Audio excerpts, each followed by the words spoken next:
Hi all, Mary Bulger here, Naturalist with Iowa County Conservation, and I want to welcome you to our one of our virtual wild edibles series.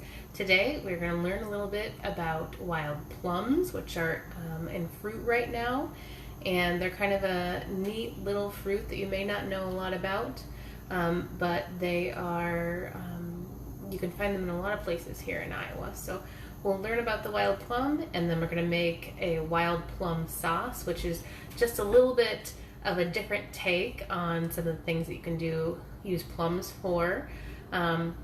So I'm going to first go over what we're going to need, look at some of the fruit, and go through that process, and then just kind of talk a little bit about plums and what you can do with them. So I'm going to pick up my camera here, turn it around so you can see what we have. Now, I've done a few things ahead of time to save a little bit of time with our process here.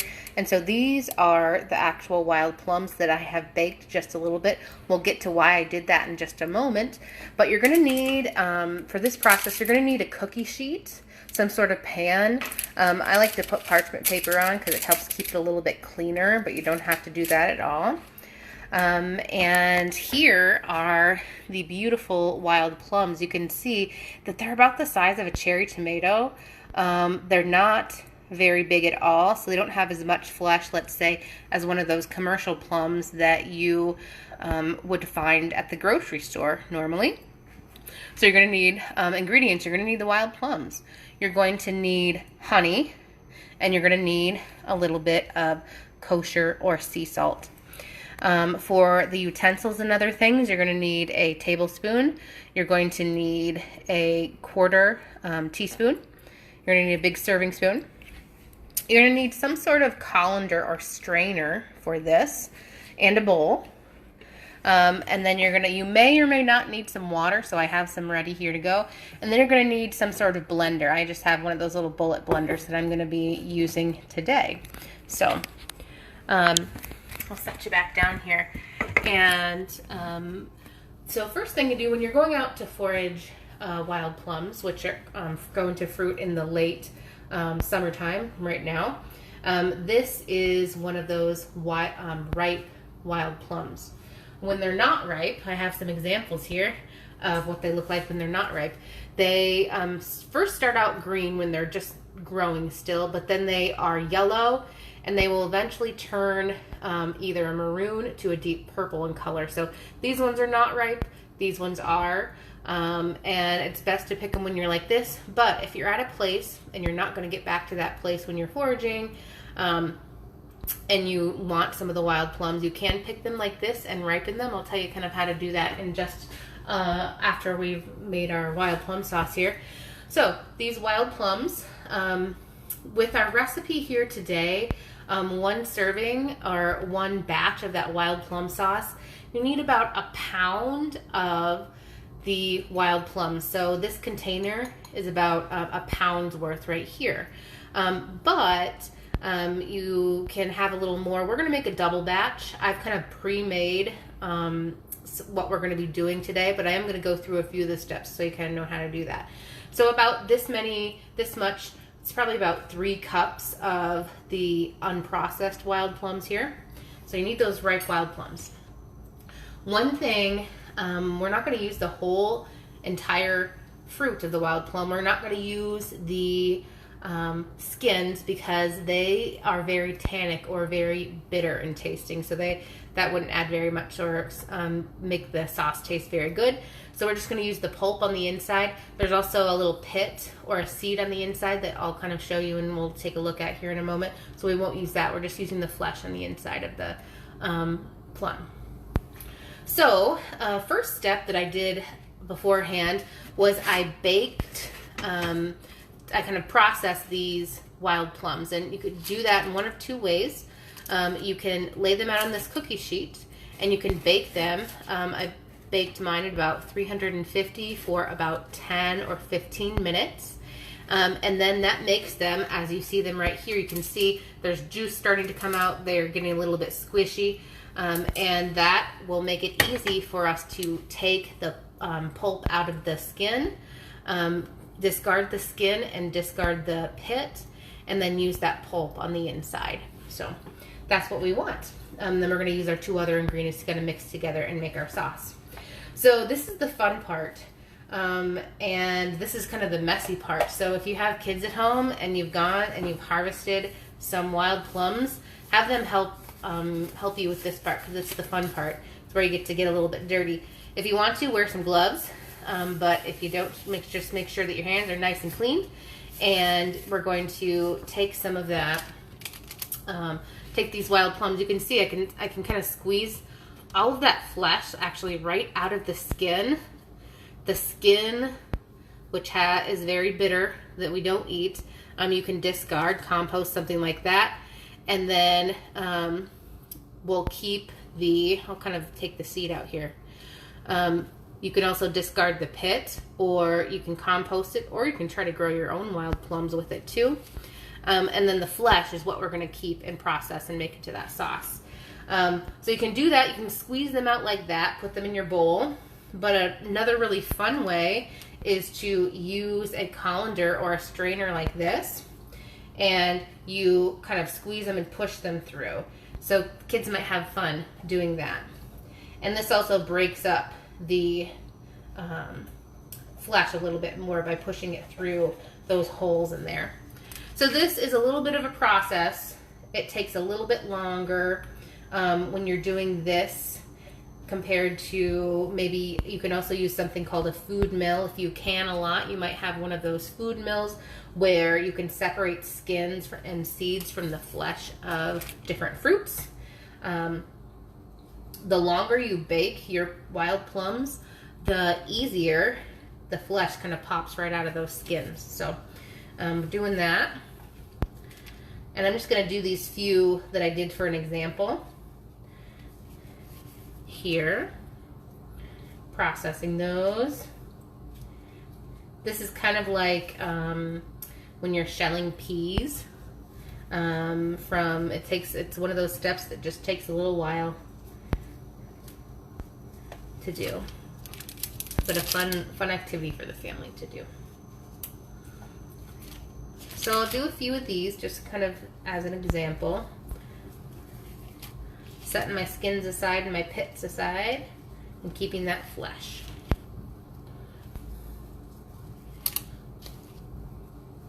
All right, so that's kind of the messy part here. And I'm going to take one of my gloves off so I can grab the camera and kind of show you what that looks like.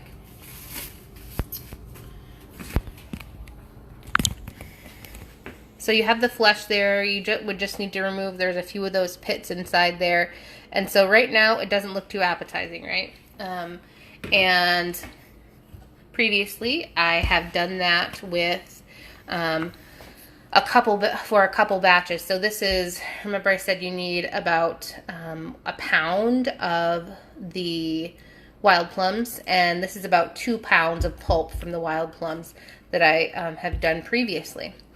And so we're going to take that, and we're going to take our other ingredients, and we're going to put it in our blender. If you have a big blender, that's fine too. I just have one of these little small bullet blenders. And if you have one of these small bullet blenders, if you want to, you can do it in 2 batches. I think actually I will be able to fit all of it in this one batch. It won't fill it up all the way. So I'm just putting my pulp in there. It already is pretty, kind of has the consistency of applesauce right now. It's pretty mashy or mushy pulp. So next, the recipe calls for, if you are doing 1 serving, depending on how sweet, because these are just a little bit sour right now, that depends on how much honey you put in there to kind of sweeten it up. 2 to 3 tablespoons, it says, per. If you like some things a little bit more bitter, then you can do less. If you like a little bit more, you can do more. I'm going to do 3 tablespoons with this one. And you can, again, I'm making a double batch, so I'm putting 1/4 of a tablespoon of salt for this one. And again, you can start out with a little bit and then you can add more. And at this time, you are going to blend it together and kind of make it a little bit more, or a little less of a consistency like applesauce and a little more like sauce. And you may find that you're going to need to add a little bit of water. That's why I have my water sitting here just in case. So we'll blend this together and see how it mixes. It's going to get really loud here, so.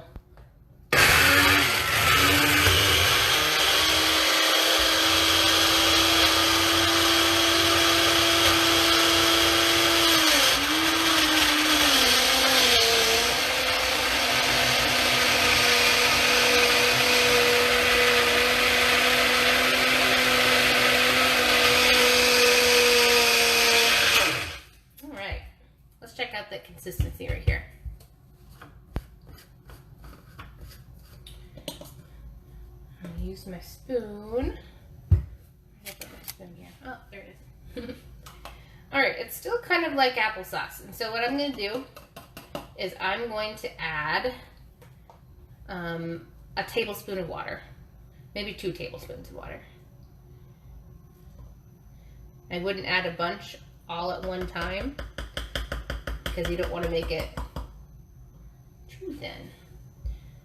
So let's put that top back on and blend it together and see how that works. Here we go.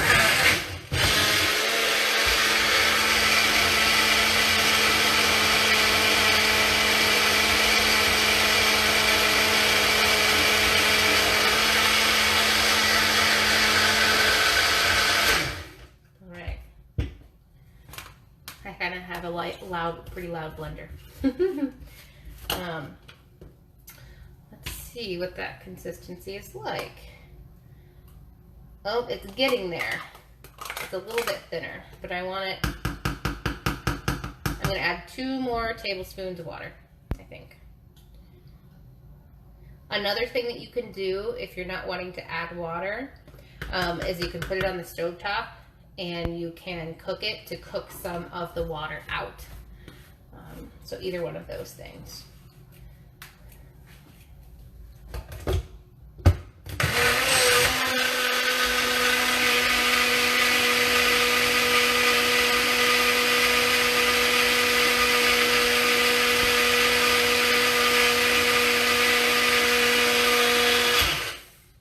Okay, check it out.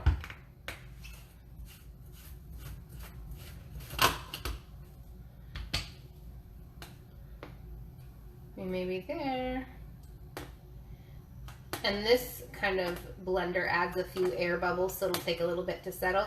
I think I have some good, nice sauce right here. And so at this point, you can also take a taste and see how the sweetness is, and then also see if the salt, so see what the flavor is for the salt. So again, the wild plums are a little bit bitter, but adding the honey, it's just totally up to your taste. This sauce is a great one to use with different kinds of meat. It's not going to be a real sweet sauce, it's more of a savory one. So I have used it on pork when I've recently tried it, but you can use it on beef or other types of meat too, just to kind of taste some different things. So after you make this, you have to cook it. But what you can do to preserve it in a couple different ways, you can either put it in little freezer containers. You can put it in the freezer and it should last for a pretty long time there. It should stay good in the fridge for a week or so if you just want to keep it in the refrigerator. Or you can even can it, go through the canning process and seal that in glass jars. So you can preserve it in either one of those ways. And it is a nice, yummy sauce that's a savory one. I'm going to bring it back over this way, and we're going to talk a little bit about a way to, remember I said Here are the unripe plums, more yellow in color. They haven't quite ripened to the darker kind of maroon or purple color here. One thing that you can do if you do harvest them, if they fall down, if you have some in your yard, you can pick them up and you can put them in a paper bag, set them on your counter, and then just kind of check them daily, and they will ripen to a place where you can use them. So you can definitely use that method to do that. So a few kind of fun facts about the wild plum. So they are a deciduous tree. So that means during the winter time, they will lose their leaves. And this is the spring and the fall and the summer and the fall are their growing seasons. So they're active during those times of year, and then they are dormant during others. And they're fruiting right now. Late summer is when they fruit. You can probably still find some. They are in a few different habitats. They really like edge habitat, so edges of dense woodlands, where maybe a prairie open area meets the woods, and they can kind of grow a little bit into each habitat. They prefer a lot of direct sunlight, but they can tolerate some partial shade as well. We saw the examples of the fruit. They're very small, so they're only about a half an inch, whereas a regular plum that we would find, let's say at the store, would be a couple inches in diameter, a lot bigger. So they don't have much flesh. You got to pick a lot to kind of use them for different things. They have thick skins that are very tannic, and that means that they're very bitter. So a lot of people do not use the skins when they use recipes. Now, there are some recipes out there where people will actually can this whole entire fruit, and some people like that kind of sweet inner flesh compared with that bitter skin. And when you can things, it kind of loses a little bit of that. Though tannins, that's kind of the chemical that is inside the skin, they are water soluble. So that means when they sit in that liquid in the canning jar, they'll kind of release that a little bit. So it's going to be a little bit better. But they're very nutritious. They have vitamin A and beta carotene and potassium in the fruit. And the inside of the flesh, you probably saw, I might kind of open one up, use my spoon here to open one up so you can kind of see what the inside of one that is not cooked. Skin is kind of maroonish when they're ripe, and the flesh is kind of an amber to a light brownish color right here when they're ripe. And they can be eaten when they're fresh like that, but a lot of people also use them for jams and jellies. Maybe you've had wild plum jam or jelly before. Some people use them in pies and tarts and things like that. So they can be used for a lot of different things, even though they're not a really, really common fruit that you kind of hear about. And so a lot of people eat them, but one kind of group does love to eat them all the time, even if they're not people, wildlife. So there are lots of wild animals out there that love to eat wild plums. So deer and turkeys and coyote and fox love to eat wild plums. And the wild plum makes great wildlife habitat. So, oh, I see a message here on my Facebook Live from my sister, Brandy. Says hello. Hi, Brandy. So they can be found throughout the whole United States, throughout the whole North America, and are kind of sprinkled around in those few different habitats. Especially edge habitat is where in between when habitats are changing from, let's say, a woodland to a prairie, they like that edge habitat. And they have a pretty dense root system. And so sometimes when you see one plum tree, you're going to see more than one, not only because animals will spread their seeds the fruit dropping that doesn't get eaten will grow new trees, but those roots will spread too. And sometimes they are planted for wildlife habitat, so providing food and shelter for wildlife, but also for erosion control. That is all I have about wild plums today. If you have any questions about the wild plum or about the recipe that we made today, please put those in the comments or send us a question in the comments. If you have any requests for future wild edible series, we're going to continue this series as long as we can this growing season. So you can send us those requests and let us know what you would like to learn a little bit more about. I can tell you the next thing, I'm going to do another wild plum for our next wild edible series, and we're going to be making wild plum fruit leather. So that means like a fruit roll-up or a fruit snack, except made from the wild plums. We'll dehydrate that and taste that too. So if you have any other requests for different things coming up in the fall time, let me know. Thanks for watching today, everyone. Have a wonderful, rainy, cool weekend. Bye-bye.